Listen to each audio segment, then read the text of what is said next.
Hey, good morning to everybody. Happy Monday. It's Daryl here. It's 9 a.m. here in Connecticut on the East Coast. I want to talk a little bit more about Jacob Blake.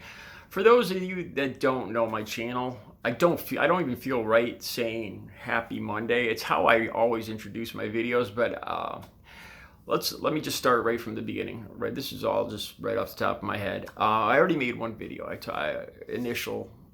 When I saw the video, it bothered me. I didn't realize how much it bothered me until later this morning. I've been up since 3. I get up to 3 every day, but okay. I've rewatched this video over and over, and I'm trying to understand what's going on in this video. I know there's a lot we don't know. It's early. I don't want to sit here and make a lot of speculations, but there's a couple things that just bother me badly. Okay, let me just say what I've learned since the first video. There's been riots or protests, I prefer to call them protests overnight, fires set, police cars damaged, and there's going to be there's going to be these people that say, well, he should have listened to the police, and why are they rioting? What about the little boy that got shot? I'm not one of those people, all right? And let me explain why here. Let me just say a couple things. We don't know a whole lot about the story. And watching that video, I've thought about this, and you don't really need to know a whole lot.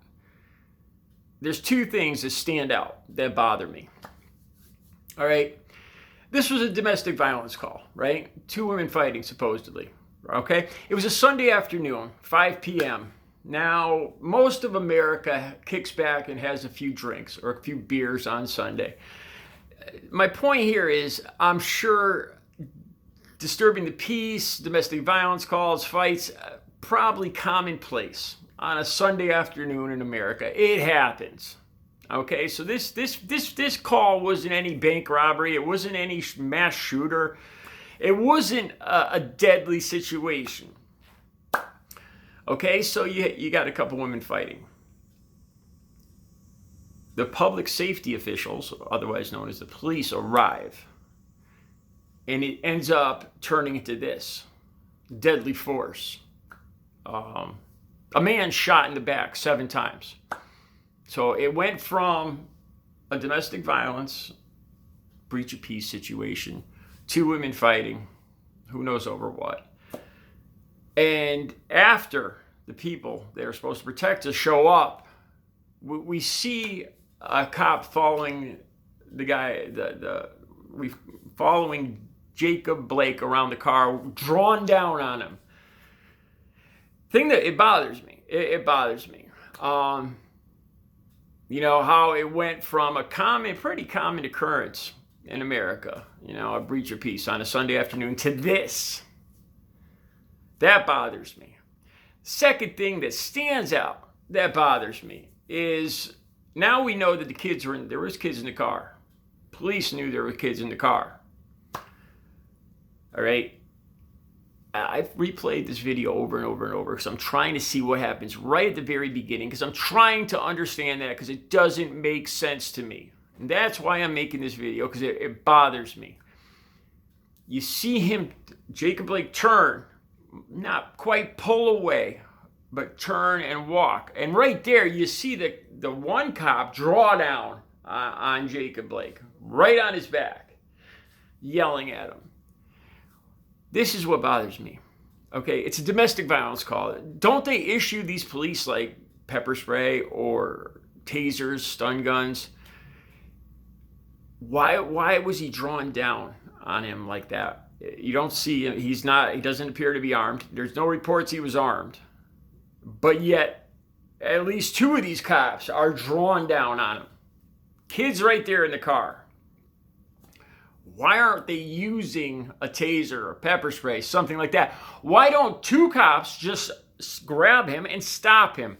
What bothers me is why they let him walk around the passenger side, around the front of the car, around the driver's side, to the driver's side door, open the driver's side door, start to duck in where his children are, and then decide to open up and put at least, 7 bullets in him?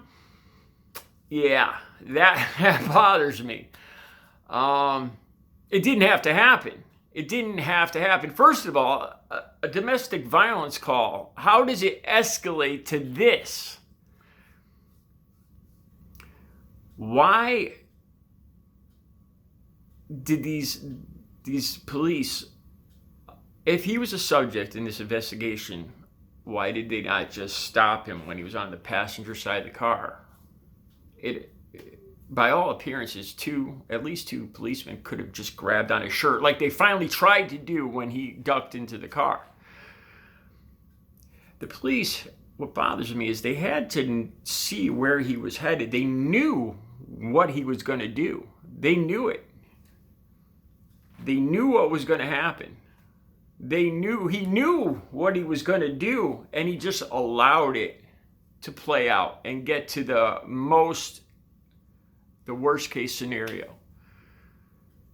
He let Jacob Blake, or the subject, or whatever you want to call him, walk all the way around that car and open the door where his children were before he decides to shoot him in the back.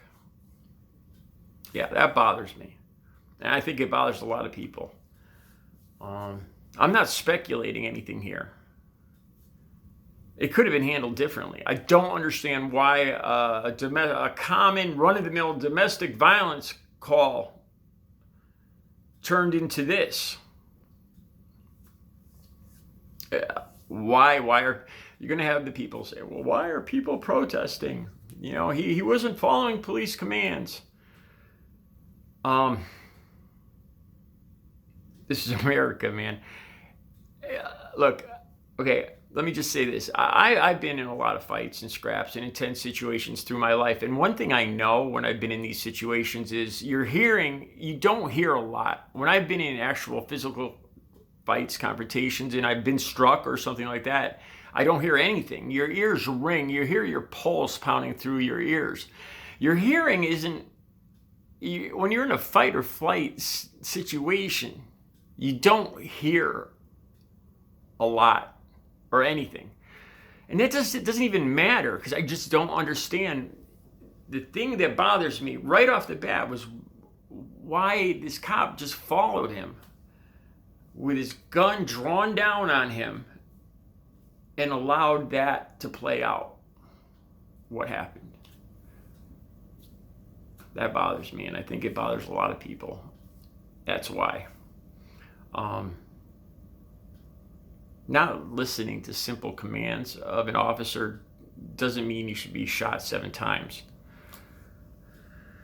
All right. Let me know what you guys think.